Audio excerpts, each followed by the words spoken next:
Como o Sérgio Sacani se tornou ateu? Boa noite, senhores. Hoje nós vamos assistir um depoimento de conversão, mas não uma conversão ao catolicismo, e sim uma conversão ao ateísmo. O Sérgio Sacani é um youtuber aí, um ateu famosíssimo no Brasil, mais conhecido pelos íntimos de Gordão Foguetes. E eu, como ex-ateu e agora católico, me interesso muito por esse tipo de relato. Eu quero entender o porquê que as pessoas se tornam ateias e ver quais são as similaridades aí com a minha própria história, tá? Então, sem mais delongas, porque eu tô na correria, vamos escutar o que levou o Sérgio Sacani a se tornar ateu. Esse lance de ser ateu é uma decisão baseada em observação. Ó, se surgisse alguma coisa assim que, a explicação fosse a existência de Deus, tu muda de opinião? Cara, boa pergunta, né? Por que eu resolvi ser ateu, né? Não é que eu resolvi ser ateu, né, cara? Pô, tem mó cara de ateu, pô. Tem. Você acha que tem? Tô zoando. Então, assim, eu desde lá de 85, 86, quando eu comecei a estudar mesmo, principalmente essa parte de astronomia e tal, né?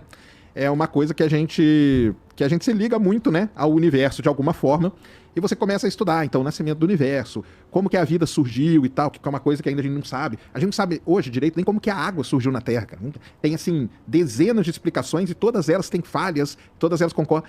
Então, quando você começa a estudar, e eu comecei a estudar muito, ler muito e tal, isso foi uma coisa que acabou, falei, cara, não pode ser daquele jeito que contam, por exemplo, na Bíblia, né? Ah, não, foi lá, fez tal coisa, depois no outro dia fez tal coisa, cara, porque não encaixa as coisas com o que a gente vê, com o que a gente observa.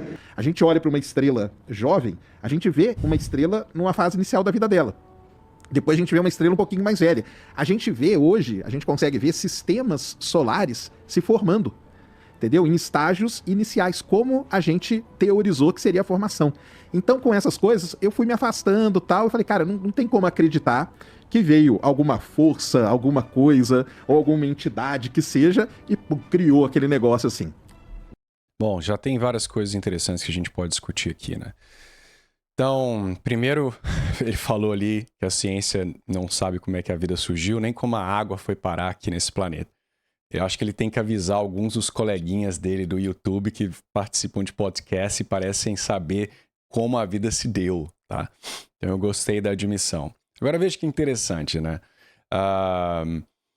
O Sacani percebe que a ciência não consegue explicar coisas relativamente simples, né, como o surgimento da água no planeta Terra.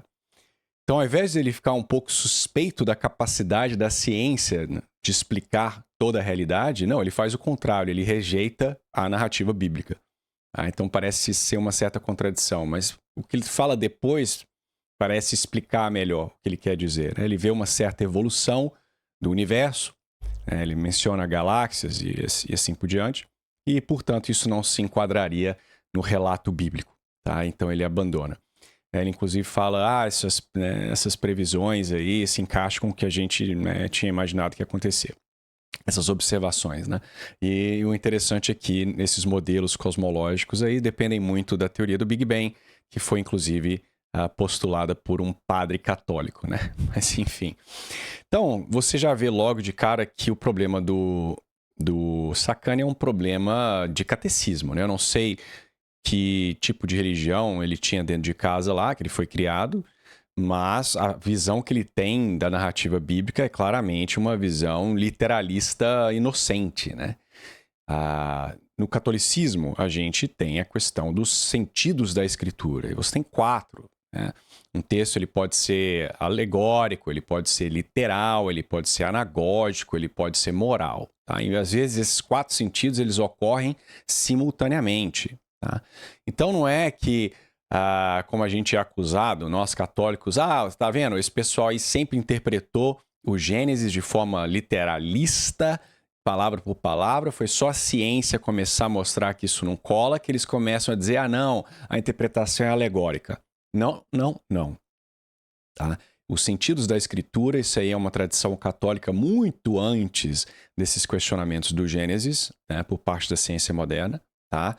E a interpretação do Gênesis em específico é uma das mais difíceis, e a igreja não bateu o martelo para várias das coisas que lá estão. Tá? Inclusive, por exemplo, se você lê Santo Agostinho, ele escreve pelo menos uns 3 livros em que ele aborda Gênesis e ele tenta dar uma explicação, e a explicação dele é bastante espiritual, tá? Então, para ele, os dias são basicamente a compreensão dos eventos pela mente angélica. Eu não saberia explicar muito bem, eu não sou especialista em Agostinho nesse aspecto, mas ele enxerga os dias como sendo, né, a compreensão dos anjos, né, que ele chama de manhã e noite.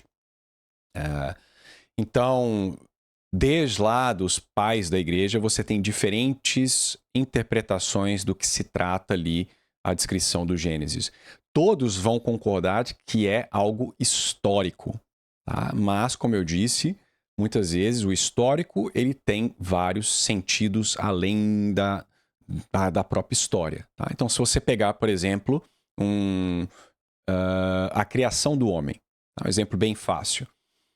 Na Bíblia, você vai ter o homem criado diretamente por Deus, e Deus pegaria, né, a terra, formaria, moldaria essa terra e sopraria o sopro da vida ali nas narinas do homem, e ele ganharia a vida. Tá? Se você for ler esse texto bíblico como o Sérgio lê, de forma totalmente literal, você vai chegar a uma conclusão herética de que Deus é um ser formado de matéria e forma, não só espírito. Porque Deus teria mãos, ele formaria e sopraria, moldaria a terra. Só que Deus, como nós sabemos, ele é 100% espiritual. Ele não tem matéria, ele não tem mãos. Então Deus não pode moldar com suas mãos nada. Então esse texto, ele tem todos os sentidos ali. Tá? Ele tem um sentido histórico. Deus criou o homem imediatamente. Isso é um fato histórico.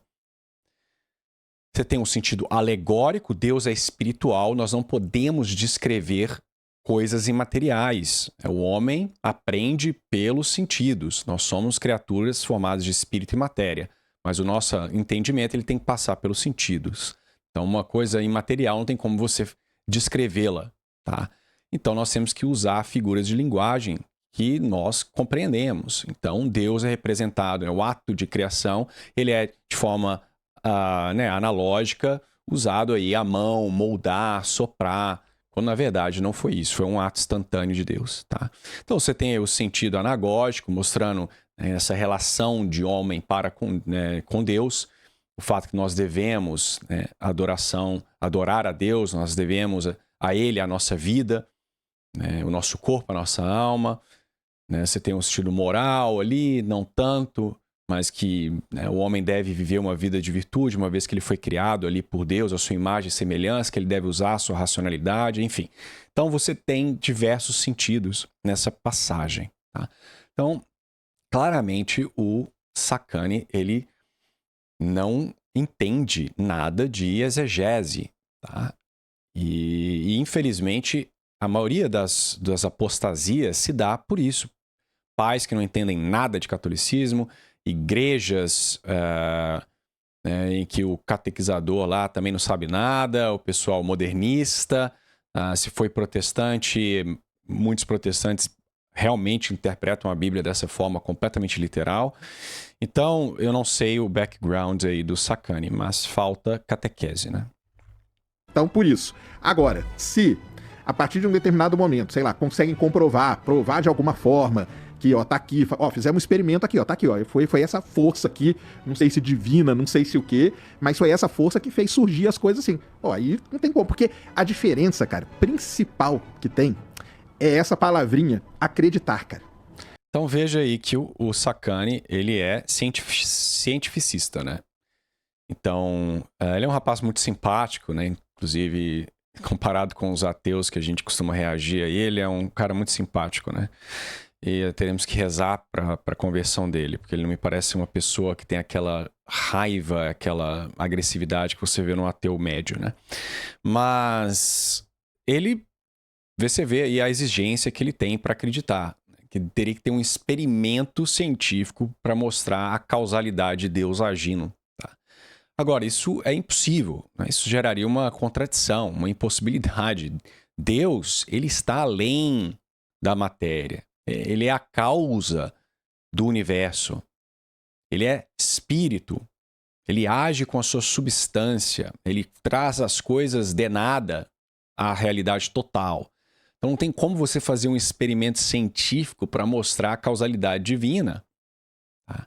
Então, se é isso que o sacana está esperando para converter, ele vai continuar ateu pro resto da vida. Tá?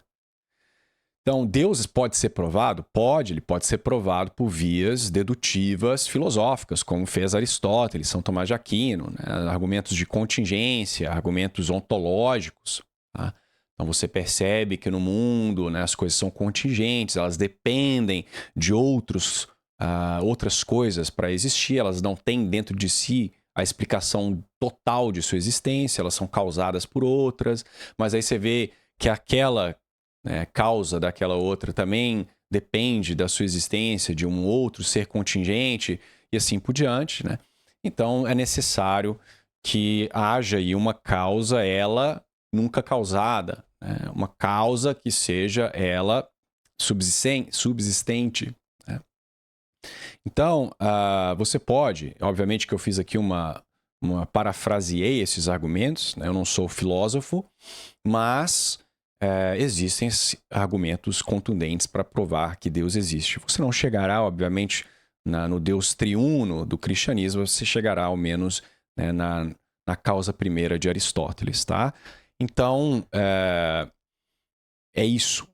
Agora, você pode, quase cientista, observar o universo e ver se ele se encaixa mais em uma explicação em que este universo foi causado por um Deus que é, obviamente, inteligente, que é a causa primeira e última de todas as coisas, é um universo teleológico, é um universo ordenado, ou que não, esse universo ele é produto de acaso e necessidade.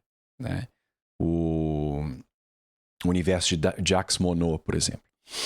Então, é isso que você pode fazer. Você pode observar a biologia, que é a minha área de estudo, e ver se os animais, eles parecem ser projetados, como o pessoal do design usa, né, a terminologia, eles parecem ser entes, substâncias completas que têm uma tendência a um certo fim, ou eles são aglomerados de partes que evoluíram aos poucos e têm as características que têm por puro acaso, porque no passado aquelas características surgiram por mutação e porque por acaso aquilo ali se adequava ao ambiente, aumentou a adaptabilidade daquele organismo, então passou aquilo para frente, ou o organismo parece ser um ente completo, enfim. Então você pode ver qual das duas, estou falando quase cientista, qual das duas posições melhor explica os dados, tá?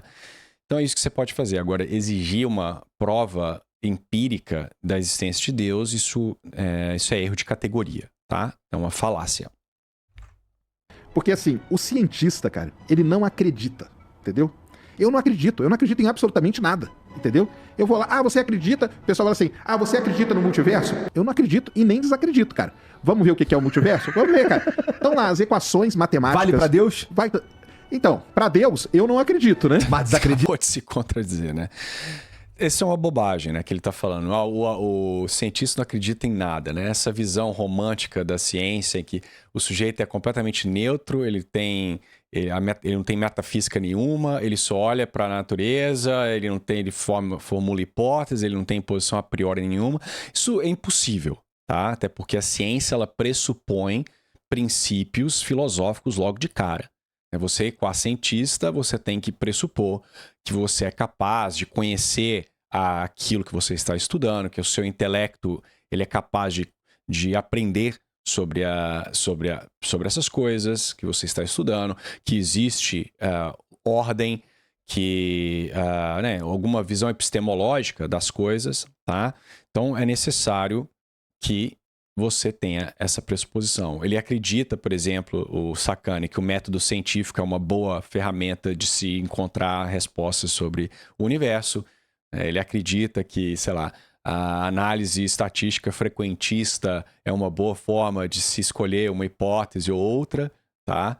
Ou negar a hipótese nula ou não, quer que seja, tá? Então ele acredita em várias e várias coisas. Que ele falou é uma bobagem, né? E mostra, como a vasta maioria dos ateus, um pouquíssimo ou completa ausência de conhecimento filosófico, tá? Então... Eu desacredito dessa maneira. Desacredito dessa maneira como ele é contado. Não, que aí criou tal coisa, depois criou outra coisa. Porque a gente observa, não é isso, né, cara? O que a gente vê não é isso que aconteceu. Então, a Terra tem a história dela, o Sistema Solar tem a história dele, o universo tem a história. E a gente hoje, a gente tá vendo essas coisas que a gente teorizou durante muito tempo, hoje a gente tem capacidade de ver acontecer em outros lugares. Então, caramba, então não tem como ser isso. Agora, se aparecer alguém que comprove, ó, tá aqui, ó, fizemos um experimento tal, e tá aqui bonitinho, então foi essa força aqui, e a partir desse momento essa força nós vamos chamar de Deus, do que quer que seja. Aí não tem, porque aí não é uma questão de acreditar, entendeu? Uhum. É diferente. Então, talvez... Então, de novo, né? Eu vou ter que me repetir. Não vai ter experimento, Sakane. Tem como você fazer um experimento para mostrar que Deus existe, tá? E é o que eu falei no início. Eu acabei não completando quando eu mencionei Agostinho, que a narrativa do Gênesis, ela nunca foi... A igreja nunca bateu um martelo sobre o que está ali, né? A narrativa do Gênesis, ela não é uma descrição científica de como surgiu o universo, tá? Ou como Deus criou e como esse universo mudou ao longo do tempo, durante aqueles 6 dias de criação, tá? E como eu disse, isso não é uma escapada do cristão, porque a ciência está questionando os 6 dias literais. Não, como eu disse, Santo Agostinho não acreditava em 6 dias literais.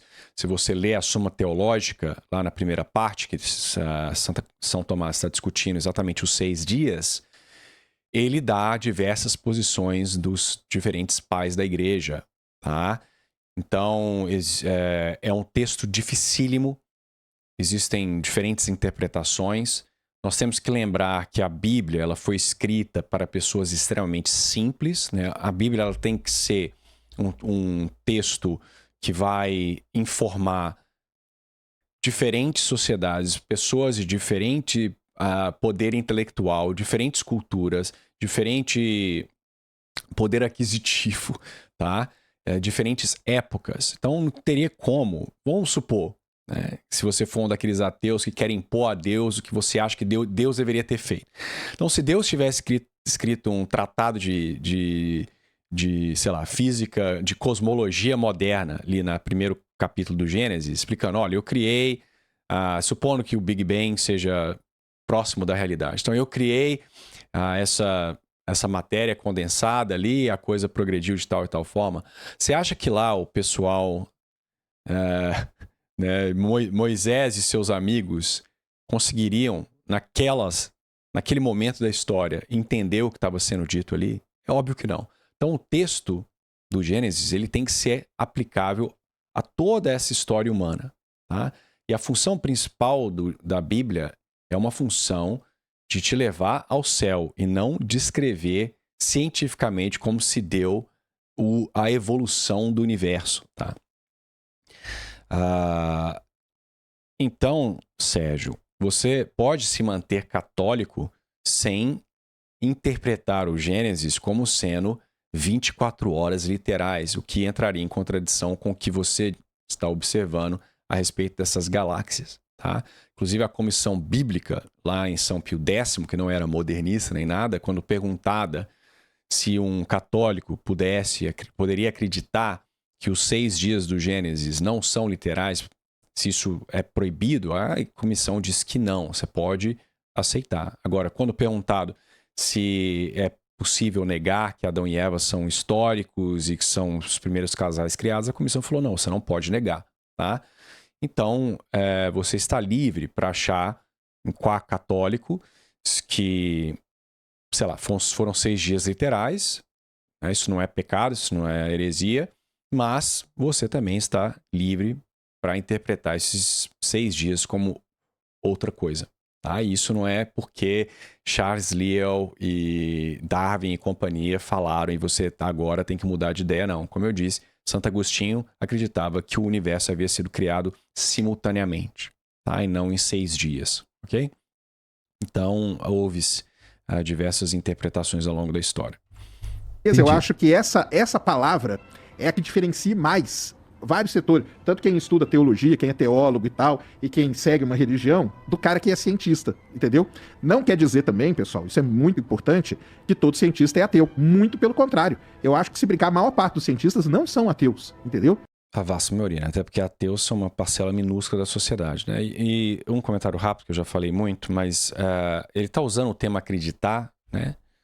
Como se fosse uma fé cega. Pro Sergião aí, para muitos ateus, fé é você acreditar sem prova. É isso que ele está insinuando. Quando, na verdade, fé, de novo, isso é falta de catequese, é uma virtude, né? E ela é, basicamente, a conformidade do intelecto com uma verdade revelada. Se coloque na posição do cristão, tá? Finja por um momento que você é cristão. Se Deus existe e ele é imaterial, ele é a suma bondade, a suma inteligência, ele não mente, portanto, se ele revela algo, tá? Ele fala, isso é X, Y é Y. Então, você se conformar com essa verdade é algo extremamente racional. Tá? Porque Deus não erra, Deus não mente. Então, você ter fé naquilo que Deus revela é extremamente racional. E aquela verdade ela é mais segura do que qualquer verdade em que a ciência está ali investigando. A ciência ela é probabilística. Tá? Então, qualquer narrativa que você tiver sobre a origem do universo, não origem, né? Isso nós sabemos que foi Deus, mas sei lá, alguns aspectos da mudança do universo ao longo do tempo, o grau de certeza que você vai ter é muito mais baixo do que aquilo que nós sabemos por verdade revelada, que Deus criou homem e mulher, tá? Adão e Eva, que são os pais da humanidade e não houve hominídeos anteriores, ok? Então, isso que é fé. Não é suspender a sua inteligência e acreditar em coisas sem provas. Não, tá? Inclusive Deus, né, Jesus Cristo, quando estava na Terra, aí o próprio, né, Deus Pai do Velho Testamento, quando ele quer que você acredite em alguma coisa, ele geralmente não pede de forma como o ateu descreve, Deus te manda fazer e pronto, acabou. Ou acredite em mim e pronto, acabou. Isso seria suficiente, é Deus que fala. Mas Cristo, muitas vezes, para mostrar exatamente o seu poder e sabendo que o homem é uma criatura que depende aí do aspecto sensível, ele faz um milagre, né, para mostrar que o ensinamento dele é válido. Né? Então, quando ele perdoa lá o aleijado que é descido lá do teto, tá? Ele perdoa os pecados, né? O pessoal fala, quem é você para perdoar pecados? Né? Ele fala, o que é mais fácil? Você dizer, seus pecados estão perdoados, ou pega o teu leito e anda? Né? É óbvio que falar, seus pecados estão perdoados, é mais fácil. Porque não tem como você confirmar isso, se os pecados foram perdoados. Né? Agora, essa é a verdade mais importante ali, daquele episódio. Que Cristo é Deus e que ele é capaz de perdoar pecados. Então, para que você acredite nisso que ele está dizendo, ele diz, para que você acredite que o Filho do Homem tem a capacidade de perdoar pecados, toma o teu leito e anda. Então, ele faz o milagre. Então, nem esses eventos exigem essa suposta fé cega que o ateu pensa que o cristão tem. Né? Deus diz que iria ressuscitar e ele ressuscita.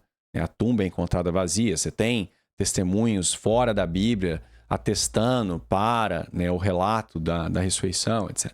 Então, esse pessoal realmente não entende o que é catolicismo. Tá? E é muito triste isso. Foi o que me fez tornar ateu.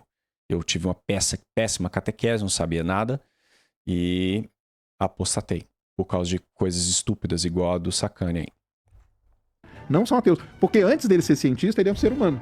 E quando ele, sei lá, às vezes o cara virou cientista com 30 anos, ele pode ter vivido 30 anos dentro da igreja, estudando, acreditando naquilo, ele não vai deixar de acreditar aquilo do dia pra noite. Eu lembro que na última conversa... Olha a insinuação aí, né? Que ele tá ainda enviesado, mas que a ciência vai levar ao ateísmo, se der tempo ao tempo. Olha a presunção aí. Quando, na verdade, grandes mentes se converteram quando se estudaram muita ciência. Eu não me lembro agora quem que é o cara famoso que fala, né? Um pouco de ciência afasta de Deus, muita ciência se aproxima de Deus. Então, várias pessoas, quanto mais elas estudam, quanto mais elas veem a complexidade do universo, a beleza do universo, o propósito do universo, elas acabam se tornando religiosas, tá? Ou acreditando em Deus. Anthony Flew, um dos ateus mais famosos, por causa exatamente da ciência, ele passa a acreditar em um Deus, ao menos Deus aristotélico, no final da vida, tá? Isso causou um furdunço aí na comunidade ateia, tá? Inclusive a complexidade da vida foi um dos exemplos, a teoria do Big Bang. Então a ciência o aproximou de Deus, tá? Então isso é uma bobagem que ele está dizendo. Ele acredita, ele permanece cristão na ciência ou religioso porque ele ficou 30 anos, né, religioso. É o contrário. Essa que o Rodrigo estava aqui, a gente estava inclusive falando de vencedores de prêmio Nobel, que eram todos caras que são cristãos, né? Religiosos, judeus também. Religiosos, verdade, religiosos. Mas isso aí não tem problema, porque o pessoal, a turma, cara, gosta de falar assim, não, o cara esse aqui é cientista, então ele não acredita em Deus. Não é assim, cara. Tem muitos cientistas que são ateus, tem muitos que são agnósticos, tem muitos que acreditam. Cara, e tá tudo bem. Tô falando, cara, meu orientador, cara, um dos principais pesquisadores da minha área, um dos principais pesquisadores da área no mundo, um grande cientista, ele é monge budista, cara. Entendeu? Então como que você vai... Não tem essa coisa de colocar... Monge budista é basicamente ateu também. A pessoa naquela gavetinha ali, fim de papo, entendeu? Então isso pra mim é uma das grandes coisas. Só que a palavra que separa muito é essa coisa de acreditar. Então, talvez o Rodrigo, ele acredite em determinadas coisas que pra mim aquilo ali não é acreditar, entendeu? Pô, vamos lá, vamos fazer um experimento aqui, vamos ver em que resultado que a gente chega. E o cientista tem isso, eu tô fazendo experimento, a gente não tá torcendo pra aquele experimento.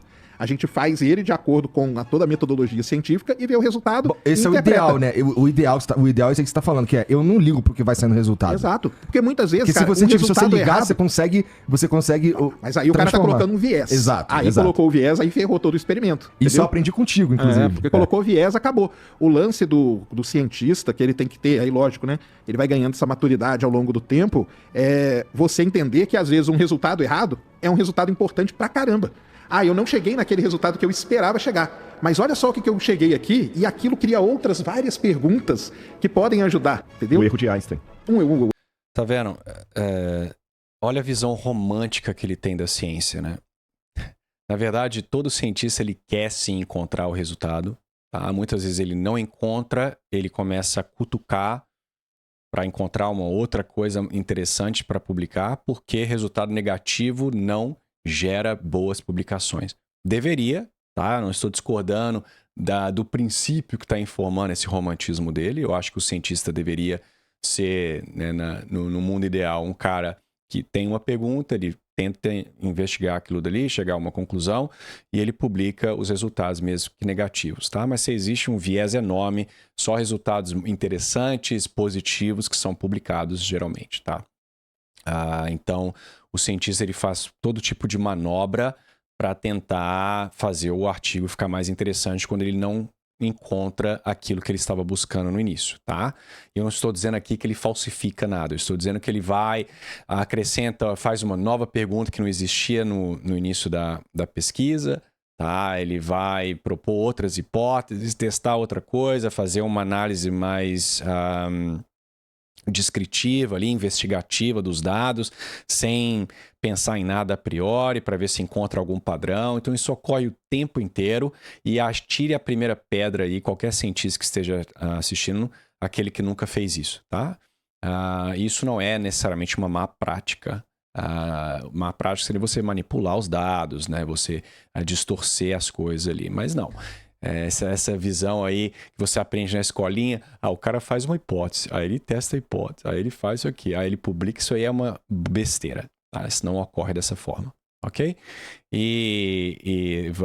O tipo de pesquisa que você vai fazer vai depender do financiamento que você está pegando, Então, por exemplo, esse aquecimento global apocalíptico aí. Por quê que a galera fica pesquisando sobre isso daí? Porque dá dinheiro falar sobre isso, tá? Então, fatores externos influenciam o tipo de pesquisa que será feita, as perguntas que serão feitas, o pesquisador ele impõe o seu viés filosófico e religioso, né? Principalmente no caso do evolucionismo ali nos dados. Então, ele vai impor o seu materialismo na interpretação. Pensa aí no que eu já falei 1 milhão de vezes sobre o DNA lixo. Foi totalmente uma interpretação causada exatamente por esse materialismo evolucionista, em que tudo é acaso e necessidade. E eles estavam completamente errados, tá? Então, DNA lixo não foi algo que surgiu da pesquisa, não foi algo empírico. Não. Foi uma observação preliminar em que uma imposição filosófica foi colocada ali naquela observação preliminar, tá? Então isso aí que ele falou, de novo, é um romantismo, cara, de 4ª série. O erro do Einstein, por exemplo, eu posso até falar disso aí, que, aliás, o Einstein, cara, foi um cara que duvidou de várias coisas que ele foi fazendo e só foram ser comprovadas 100 anos depois, cara. 100 anos depois, entendeu? Então, eu acho que essa palavrinha acreditar é que ela acaba. Porque muita gente fala assim, o cientista acredita que o Big Bang é o início do... Cara, eu nunca vi um cientista falar que acredita que é aquilo lá, cara. Nenhum, entendeu? Não tem nenhum que acredita. O que a gente vai é atrás de evidências para tentar encaixar nos modelos que a gente tem. É uma coisa um pouco diferente. Ô, Rodrigão, o que ele falou sobre a gente observa e a gente chega a essas conclusões, não sei o que e tal. Pô, a tua área é basicamente procurar coisa pra tu poder observar também, exatamente. Né? Só que embaixo da terra. Pô, se bem que o Sérgio... Eu tava até falando pra ele. Ele é geólogo, né? Uma coisa que muita gente fala que eu sou astrônomo, né, cara? Eu não sou astrônomo, viu, galera? Eu acho que é por causa do podcast. Não, é porque o tesão dele é essa porra. Tanto é que a canequinha ela foi da NASA e não da Petrobras, né? Exatamente. Mas, pô, você também observa várias coisas. E é interessante como... existem... vocês estavam reclamando, inclusive, da última vez, me corrija se eu estiver errado, tá? Que tem muitos acadêmicos que não querem escutar o que vocês têm pra dizer. A galera do design inteligente tá dizendo. Mas você, nas tuas escavações lá, tu também encontra um monte de coisa aí que corroboram até a Bíblia. Sim. Né? E aí, nesse sentido, Rodrigão, eu não quero dizer nada com isso, tá? Favor. Mas será que tu não chega às conclusões que tu chega porque você tá enviesado pela religião? Por favor. Boa pergunta. Inclusive, de tudo que o Sérgio falou, eu concordo com tudo. O único pontinho, Sérgio, que eu fiquei um pouco assim, eu falei assim, a questão do viés. Né? Porque, em primeiro lugar, eu acho que o viés, eu até falei da questão da cosmovisão. Viés é uma palavra pejorativa. Vou usar cosmovisão. A cosmovisão, todo mundo a tem. Não tem como você escapar dela. Porque ela vai sendo construída e, por mais que você evite a palavra crer... Tá. Enfim. Então, veja, que essa pergunta que o entrevistador fez pro Rodrigo, ela vale pro Sacani. Então, é o que a gente falou. O ateu, o cristão, você tem uma visão pré-concebida, você tem suas premissas filosóficas, e isso, obviamente, vai influenciar como você interpreta os dados. Eu, por exemplo, eu sou aristotélico tomista. Eu acredito que o organismo ele não é reduzível às suas partes. Então, quando eu observo o funcionamento do genoma, eu sei que o genoma ele não é a causa do organismo. Então, quando eu olho lá para o dito DNA lixo, eu espero encontrar, na verdade, função total, com a exceção daqueles genes que quebraram, tá? E ele deve ser uma parcela minúscula do genoma como um todo. O sujeito que acredita que é um evolucionista, acredita que molécula até homem, então faz sentido que haja vários genes que deixaram de funcionar ao longo do tempo, que seja um bando de coisa lá que não deveria estar lá mais, que seja parcialmente lixo. Tá? Então, ambos, eu e o evolucionista, estamos trazendo uma visão de mundo, né? Ele chama ali, Rodrigo, de cosmovisão, eu prefiro dizer uma filosofia, uma teologia, e isso vai nos ajudar a interpretar os dados. Isso é impossível de escapar disso. Né? Mas agora, o ideal é você, obviamente, observar o que os dados estão dizendo, sem deixar essa cosmovisão sua afetar o que você observa, e ver se aquilo contradiz a sua posição. E se contradiz, você deve abandonar. Tá? Só que isso nunca acontece no caso do evolucionista. Né? Ele só cria uma hipótese alternativa, porque ele não quer largar o osso do materialismo. Tá? Então, enfim, né? Já estamos com 35 minutos. Eu quero ir dormir, já são mais de meia-noite. É essa a conclusão. Faltou catequese aí pro Sakane e, infelizmente, a vasta maioria dos ateus tem razões bobas como esta para se tornarem ateus, tá? E eu não tô aqui ridicularizando o Sakane. Como eu disse, eu, né, tinha ideias similares. Eu falava, na Bíblia lá, esse Jesus aí andando na água, nada a ver, ciência mostra que isso não é possível. Enfim, eu tinha questionamentos parecidos, deixei de acreditar, me tornei ateu com uns 13 anos mais ou menos. E depois eu percebi que eu simplesmente não sabia nada e as minhas dúvidas eram infantis, tá? Então é isso. Tenham uma excelente noite e os vejo no próximo vídeo.